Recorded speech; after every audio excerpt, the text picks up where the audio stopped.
Johnny, I'd like to say from the bottom of my heart, nobody likes you, Johnny. You're a vicious guy. Hope you go back to Nebraska and get a fungus all over your body. What do you think? His mother was supposed to be here tonight, but the pickup broke down. She's out on the highway with his father going, "Oh, Johnny loves us." I'm so glad. I was backstage. Everybody's packing. It's a year. They got a year yet. Everybody, guys say, "What are you doing?" I'm getting the hell out of here before he decides to come back. Well, where are you going to work when I leave? For more than 2 decades, Don Rickles and Johnny Carson turned every encounter into a battle of wits, where no one was safe, especially Johnny Carson. Somebody better phone the laundromat. Aren't you getting a little old to wear Buster Brown outfits? Nah. Bless you, old-timer. This is Don Rickles and Johnny Carson relentlessly trading playful jabs during their 1991 reunion, where every line is a witty comeback and every exchange lands another laugh. John. Don, Are you the governor of Guam?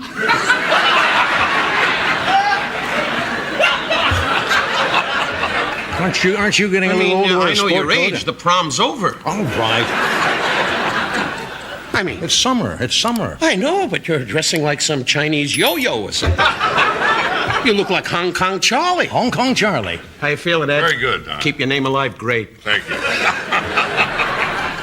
You got heavy stuff going, but you're a good guy, and you know I love you, Ed. Thank you, Don. I'll testify to anything. They both knew that their journey together on The Tonight Show was gradually coming to an end, so every familiar exchange of barbs now carried more meaning. Yet it still came with the smiles they had never lost. Because I heard the news. You're the new host. I'm so glad. I was backstage. Everybody's packing. It's a year. They got a year yet. Everybody, guys say, "What are you doing?" I'm getting the hell out of here before he decides to come back. Well, where are you going to work when I leave? Funniest monologue I've ever heard. Heard you many, many years. Yeah. Tonight was the funniest, so enjoy it. You were really. Hey, I was in the green room. Well, we got a hot The two audience. of us, and one waiter, and some black gentleman was standing there going, "I'm just here to rob you." And There was actually a black gentleman. yeah, back guy there just planning to rob. I doubt that. Yeah, you doubt that, sure. But what do you know? So what's new besides the competition? Don appeared in 1989 and aimed directly at Carson's status, his hosting style, and even the familiar rhythm of The Tonight Show, while Johnny remained calm and in complete control of the stage. I'll tell you what. I like competition. I know you. Yeah. When you're on 26 years, I mean, where's the challenge? Gives you a charge. Yeah, what do you need to charge? 26 years. Walk away. It's over. Yeah. I mean, 26 years. I sat with Ed the other night. He said, how long is he going to keep going like this? He's worried about that little tap dancer on Star Search. Gloria Kowalczyk. 341. Gloria opens up at the Palace in Encino Friday. With a 341. That show is annoying, Ed. I'll tell you. Aren't you getting a little old to wear Buster Brown outfits? Nah. Bless you, old-timer. You know, when they know it's over, they turn on you. Yes. 19 years, John. That's right. Don't milk it anymore. Walk away. Get out, Wallace. Well, you see, I try to do one show for a long time rather than 6 or 7 like you for a month or two, and then... Rickles went straight after Johnny, while Carson took every shot with the deadpan expression that was so typical of a Midwesterner, making every jab seem to hang in the air longer than even Don had expected the moment he delivered it. What the hell is this, a witch hunt? I'm turning on you It's so already. good. You know, I look back. No, you can't get me to turn on you tonight. There's no... Really? How long have you had that? Anyway, you're going to flunk your driving test. You keep doing that. I did. You already flunked. Yeah, I forgot that. Okay, pull over, Carson. Down. Sit down, don't you? You never knew a big star would wear a clip-on bow tie. Anyway, I'll tell you this, though. Johnny has been a friend of mine for a lot of years. I've been out with you quite a few times in California, and I want to say publicly, he's definitely cheap. The last time this man went to his wallet, Chester Morris' picture moved.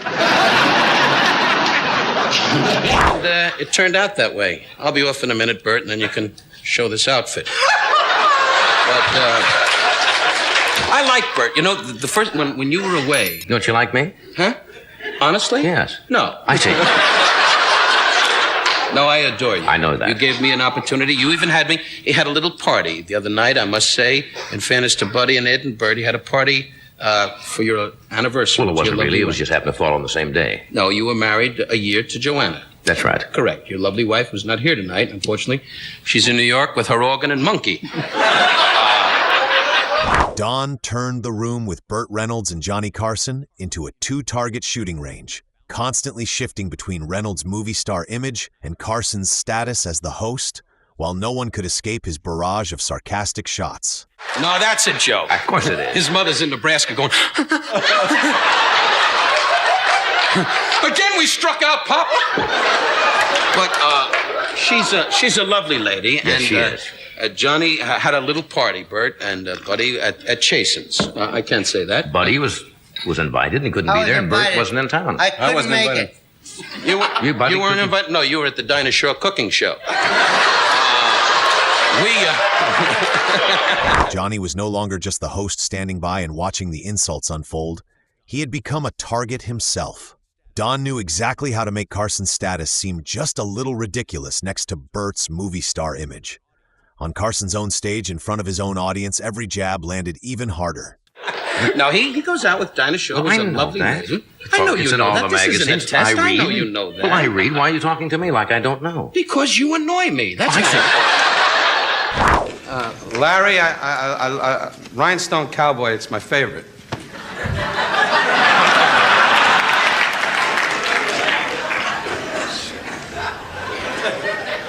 Now go ahead, destroy I'm not destroy going to my destroy version of you. Rhinestone It's fine, Cowboy. but just don't come in my neighborhood. You're going to get a lot of hugs. This is a beautiful outfit. Billy Bob Jack coming out of Shoot 9. Ride him, Billy Bob. Jewish people, we don't go to rodeos. Really? We just sit at home and go... You sell them the stock, huh? So they can... Am I dressed wrong? I got a rodeo cowboy and a guy on a highway alongside me here. Johnny's rhinestone cowboy outfit gave Don a perfect target before the conversation had even begun. Rickles looked at that outfit as if he had just been handed a rare gift, and he had no intention of going easy on it when showing no mercy would get even bigger laughs. I feel like I'm some yo-yo at a state institution. That was a funny bit at the... Gee, we laughed back there.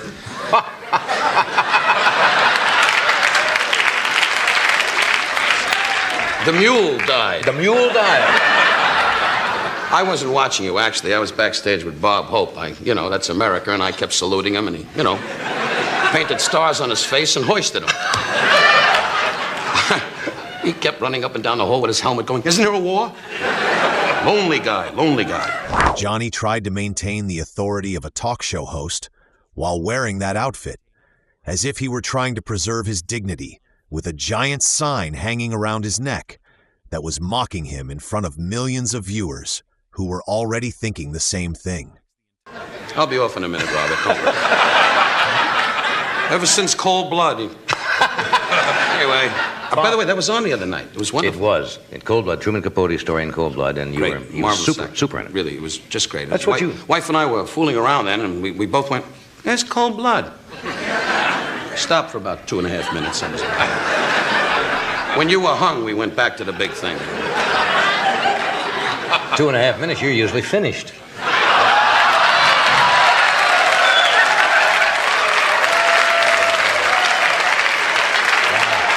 You ought to know you worked the light. I ripped a T-shirt. I went crazy. Really? Just hearing that chit-chat about Suzanne. They did my life, too. I didn't know that. Yes. Ralph Edwards didn't know it either.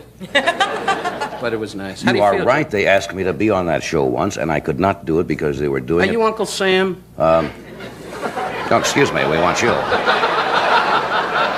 Every time I talk to you, you get up in the morning, you talk about me with the Till of the Hun, Marty Borman, like I hang out with him. This 1972 interview became memorable when Rickles arrived with relentless energy, immediately turning Johnny's role from that of a host into someone trying to keep everything under control. Within the first 30 seconds, Rickles made it clear that almost everything planned for the next few minutes was unlikely to go as expected. Anyway, I mean, you always with the finger. You must have something when you were a kid. No, I know your parents. By the way, I want to say hello to John. I'm the only guy that ever brings that up. Hi, Mom and Dad. The check was delayed, but you will have to live in the pickup for another month.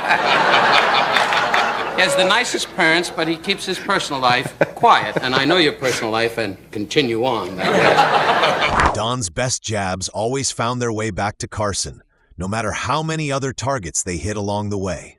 That made Johnny's job feel more like trying to keep a lion under control than conducting an interview, while he still wore the same calm expression as if everything were perfectly normal. By the way, congratulations publicly. It's been said to you many times. You got married, Joanna? That's right. Lovely girl. Yes, she is. The night you were married, we said, gee, I think you'll be very happy. We talked about it.